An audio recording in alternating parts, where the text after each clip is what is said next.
BJP. പ്രവേശത്തെക്കുറിച്ചുള്ള അഭ്യൂഹങ്ങൾക്ക് വിരാമമിട്ട് മുതിർന്ന CPM നേതാവും മുൻമന്ത്രിയുമായ G. Sudhakaran. ഇത്തരം പ്രചാരണങ്ങൾ പൂർണ്ണമായി തള്ളിക്കൊണ്ട് CPM-നൊപ്പം തന്നെ ഉറച്ചുനിൽക്കുമെന്നാണ് സുധാകരൻ പറയുന്നത്.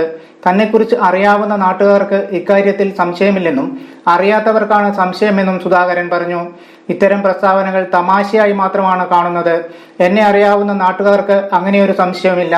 അറിയാത്തവരാണ് ഇക്കാര്യങ്ങൾ പറഞ്ഞു നടക്കുന്നത്. എല്ലാവരോടും ബഹുമാനവും സ്നേഹവുമാണ് ഉള്ളത്.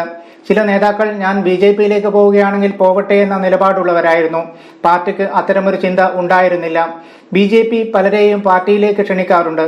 അത് അവരുടെ ദൗർബല്യം മാത്രമാണ്, സുധാകരൻ വ്യക്തമാക്കി. നേരത്തെ ആലപ്പുഴയിലെ CPM-ന്റെ ഞെട്ടിക്കുന്ന തെരഞ്ഞെടുപ്പ് തോൽവിക്ക് പിന്നാലെ ജി. സുധാകരനും ചില നേതാക്കളും തമ്മിൽ അസ്വാരസ്യം നിലനിന്നിരുന്നു. പല ഘട്ടത്തിലും ഇത് പരസ്യമാവുകയും ചെയ്തിരുന്നു. സലാം MLA അടക്കമുള്ള നേതാക്കൾ സുധാകരനെതിരെ പരസ്യമായി രംഗത്തെത്തിയിരുന്നു. സുധാകരന്റെ മോദി സ്തുതി ഉൾപ്പെടെ ചൂണ്ടിക്കാട്ടിയായിരുന്നു സലാമിന്റെ വിമർശനം. സുധാകരനെ പൊളിറ്റിക്കൽ ക്രിമിനൽ എന്ന് വിശേഷിപ്പിച്ച സലാം കടുത്ത ഭാഷയിലായിരുന്നു പ്രതികരിച്ചത്. അതോടെ സുധാകരൻ വീണ്ടും ഇടഞ്ഞു. നിരന്തരം പാർട്ടിയുടെ വീഴ്ചകൾക്കെതിരെയും ജില്ലയിലെ നേതാക്കൾക്കെതിരെയും രംഗത്ത് വന്നതോടെ അദ്ദേഹം പാർട്ടി വിടുകയാണെന്നും BJP-യിൽ ചേരുകയാണെന്നും പ്രചാരണം ശക്തമാക്കി. ഇതിന്റെ മൂർച്ച കൂട്ടിക്കൊണ്ട് LDF സർക്കാരിലെ അഴിമതിയെപ്പറ്റി അദ്ദേഹം ശക്തമായി പ്രതികരിച്ചിരുന്നു.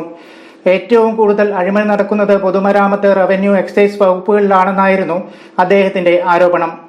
വികസനത്തിനായി ചെലവഴിക്കുന്ന പണത്തിന്റെ പകുതി പോലും ജനങ്ങളിലേക്ക് എത്തുന്നില്ലെന്ന പല പഠനങ്ങളുമുണ്ടെന്നും സുധാകരൻ ആരോപിച്ചിരുന്നു.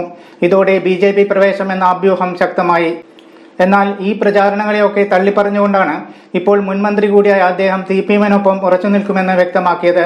ആലപ്പുഴയിലെ വിഭാഗീയത വീണ്ടും തലപൊക്കിയതോടെ തിരിച്ചടി നേരിട്ടുന്ന പാർട്ടിയെ സുധാകരന്റെ നടപടികളും പ്രതിരോധത്തിലാക്കുന്നുണ്ടെന്നാണ് സൂചന.